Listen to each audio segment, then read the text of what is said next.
എന്തിനാണ് door close ചെയ്തു? Door തുറക്കൂ. What do you want? സാറേ, സെഷൻസ് കോർട്ടിൽ ഡോക്ടർ ബെന്നി പോളിന്റെ കൊലപാതക കേസിലെ പ്രതി ആനി എന്ന പെൺകുട്ടിക്ക് വേണ്ടി നാളെ ഞാനൊരു ബെയിൽ ആപ്ലിക്കേഷൻ മൂവ് ചെയ്യും. സാർ അത് അനുവദിച്ചു തരണം. തീരെ നിർവാഹമില്ലാത്ത ഒരവസ്ഥയായതുകൊണ്ടാണ് ഞാൻ ഈ വരവ് വന്നത്. സാറും ഫാമിലിയൊക്കെ കാസർഗോട്ടുകാരായതുകൊണ്ട് പറയവാ. ഈ കോട്ടയം നസ്രാണിക്കൊരു പ്രത്യേകത ഉണ്ട്. മുങ്ങിച്ചാവുമ്പോ കയറി പിടിച്ച കാലെ കൂടെ പൊങ്ങിയോ മേലെ വരും, അല്ലെങ്കിൽ പിടിച്ച കാലും കൊണ്ടങ്ങ് താഴും. 10 പൈസ ഞാൻ കൈക്കൂലി തരികയല്ല. അത് തെറ്റാ സാറേ. ഞാൻ സാറിനോടൊരു ഫേവർ ചോദിക്കുക. പട്ട് സാർ അത് ചെയ്യണം. ചെയ്യും. ഇല്ലെങ്കിൽ ഒരിക്കൽ കൂടി എനിക്ക് ഇങ്ങോട്ട് വരേണ്ടി വരും. വരുത്തരുത്. റിക്വസ്റ്റാ.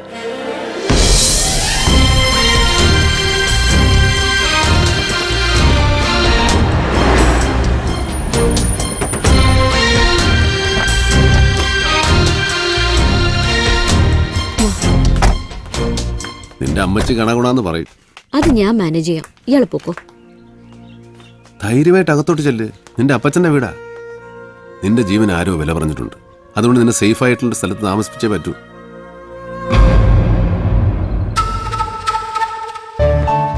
സാറാ,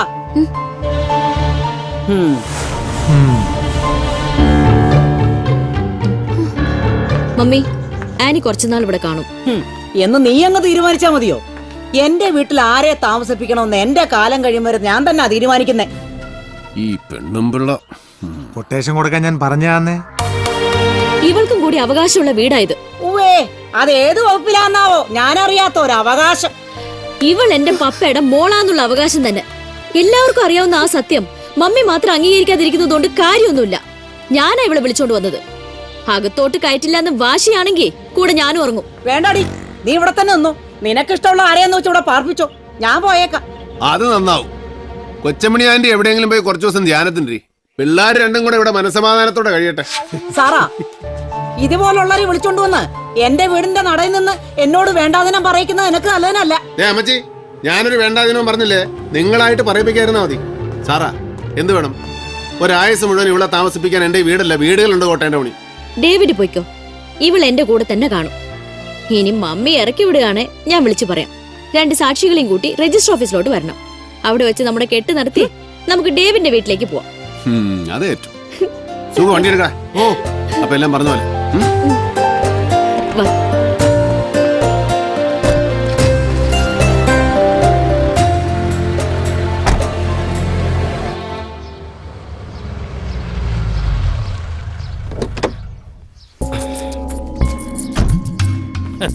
ഉമ്മച്ചൻ വിചാരിച്ചാലും ചിലതെല്ലാം നടക്കണ്ടീക്കേ. നടന്നാ ഉമ്മച്ചന് കൊള്ളാം.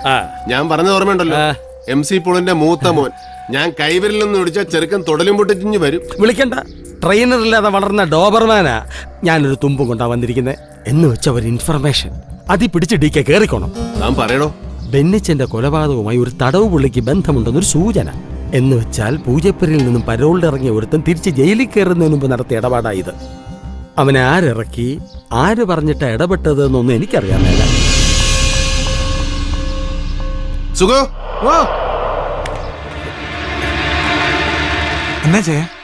എടാ, നീ അന്നൊരുത്തന്റെ കാര്യം പറഞ്ഞില്ലേ, പരോള് തീരുന്നതിന് മുമ്പ് ജയിലിലോട്ട് പോയെ. എടാ, അപ്പൻ ഏതാണ്ട് മരുന്ന് കൊടുക്കാണെന്ന് പറഞ്ഞ് നീ അവന്റെ വീട്ടിൽ പോയി. Chundan Baiju, care of Poojappura central jail. ഒരു ഊഹവാ, എന്നാലും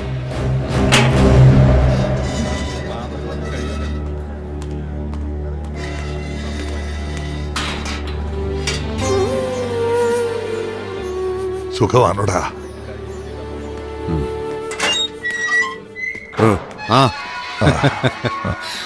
അപ്പനും മോനും കൂടെ ഒരു ഇൻഫോർമൽ മീറ്റിംഗിന് ചാൻസ് ഉണ്ടാക്കാം.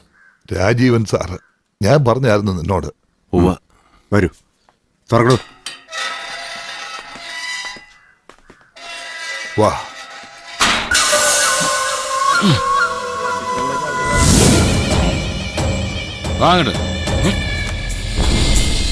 ദേ, അവനാ നീ അന്വേഷിച്ച ആള്. ഇവനാന്നോ ചുണ്ടൻ ബൈജു? അതെ. ഇത്തവണ പരോള് കഴിഞ്ഞ് വരുമ്പോ എന്തോ കാര്യമായ കോൾ ഒത്തിട്ടുണ്ട് ഇവന് എന്നൊരു സംസാരം ഇവിടെ ഉണ്ട്. ഇവനൊന്ന് പുറത്തു കിട്ടണമല്ലോ. ഇനിയൊരു പരോൾ അനുവദിച്ചു കിട്ടാൻ മിനിമം 1 വർഷം എടുക്കത്തില്ലയോ? എപ്പോ വേണേലും പരോൾ കൊടുക്കാൻ പവറുള്ള ഒരാളുണ്ടല്ലോ, മുഖ്യമന്ത്രി. ആ വഴിക്കൊന്ന് നോക്കാം.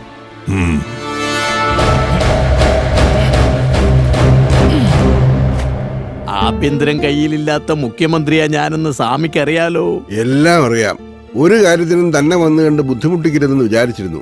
പക്ഷേ ഓ, ഇതിപ്പോ എന്തോന്ന് ഇത്രയ്ക്ക് ബുദ്ധിമുട്ട്? ഇതും കൂടെ ഒന്നും ചെയ്യാൻ കഴിയില്ലേ പിന്നെ ഇറങ്ങിപ്പോകുന്നതല്ലേ നല്ലത്. ആ കൊടുക്കൂ. അതെ പറയൂ. ഉവ്, ഔട്ട് ഓഫ് ദ വേ തന്നെയാണ്. പക്ഷേ എനിക്ക് അത്രയ്ക്കും വേണ്ടപ്പെട്ട ഒരാളാണ് എന്റെ മുന്നിലിരിക്കുന്നത്. ശരി, ഞാനുടനെ ഫാക്സ് ചെയ്യിക്കാം. Okay, thank you. വിളിച്ചത് ജയിൽ സൂപ്രണ്ടാ. അത് നടന്നു കഴിഞ്ഞു സ്വാമി. Thank U.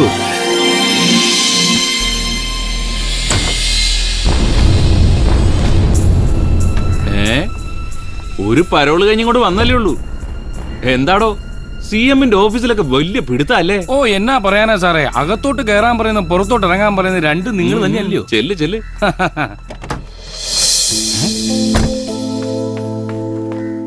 ആളിയാ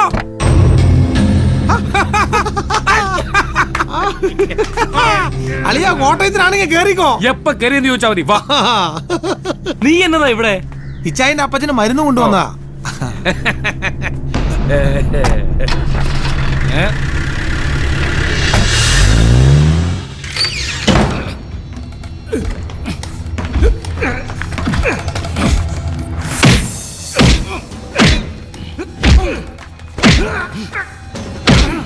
ഇച്ചായി, ഇത് വെറുതെ കൈമനക്കടത്തിന് കേസാ.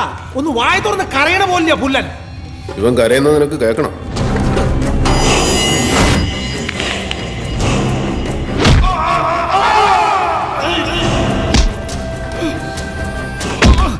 ഒരുപാട് പ്രയാസപ്പെട്ട നിന്റെ പരോളി ഞാൻ ഒപ്പിച്ച്. അത് നിന്റെ വായിൽ രണ്ട് കാര്യം കേൾക്കാനാ. ബെന്നി പോളിനെ കൊന്നത് നീയാണോന്നും ആ പണി നിന്നെ ഏൽപ്പിച്ചത് ആരാണെന്നും രണ്ടും നീ തന്നെ പറയണം. പറടാ. പറയാം, ഞാൻ തന്നെ പറയാം.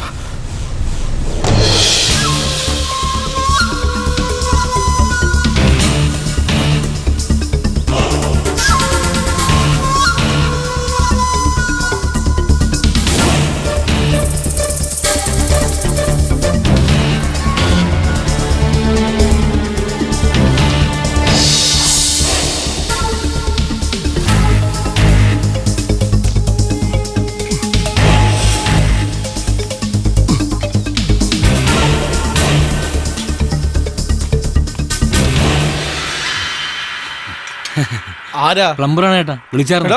നിന്നേക്ക് എത്ര തവണ വിളിക്കണം? ആ മേലത്തെ മുറിയിലെങ്കിലും വെള്ളം വരുന്നില്ല. ഈ ബെന്നി കുഞ്ഞിന്റെ 100 ഈത്ത വിളി കേട്ട് നിൽക്കുവാ ഞാൻ. എളുപ്പം ഞാൻ നന്നാക്ക്. ശരി ഏട്ടാ. ഓ, പെട്ടെന്നാട്ടെ.